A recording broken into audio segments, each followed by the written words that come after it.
से बोलो हंसा वाली मैया की के डोली डीजे सुमित सतीश रैमा के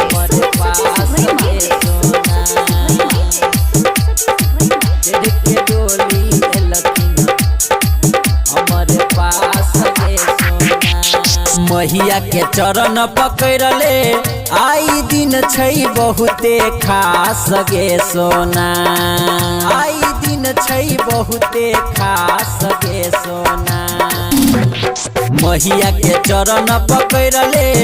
आई दिन छै बहुते खास गे सोना दिन छै बहुते खास गे सोना चढ़ के डोली एलखिन हमरे पास गे सोना चढ़ के मैया एलखिन हमरे पास गे सोना मैया के चरण पकड़ले आई दिन छै बहुते खास गे सोना दिन छै बहुते खास गे सोना चढ़ के डोली मैया एलखिन पास गे सोना चढ़ के डोली एलखिन हमरे पास गे सोना। अखन अपने सब सुन रहल छी धर्मेंद्र सक्सेना को डीजे सुमित सतीश रैमा हमरे पास गे सोना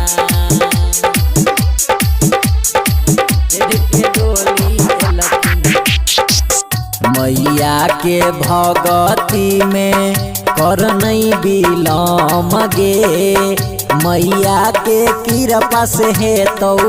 सब कुछ इलम गे मैया के भगती में करनई बिलम गे मैया के कृपा से है तो सब कुछ इलम गे दई दे तो आशीर्वाद होई जे बही मैटरिक पास गे सोना है वही मैटरिक पास गे सोना चढ़ के डोली एलखिन हमरे पास गे सोना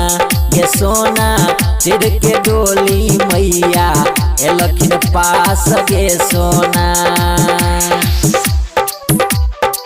चढ़ के डोली एलखिन डीजे सुमित सतीश रैमा चढ़ के डोली एलखिन हमरे पास गे सोना दुआरा पर एलखिन मैया चढ़ के आई हंस गे चल जेतो मैया जखनी छुट जेतो चांस गे दुआरा पर एलखिन मैया चढ़ के आई हंस गे चल जेतो मैया जखनी छुट जेतो चांस गे कहै छो धर्मेंद्र सक से न पूरा होइतो आस गे सोना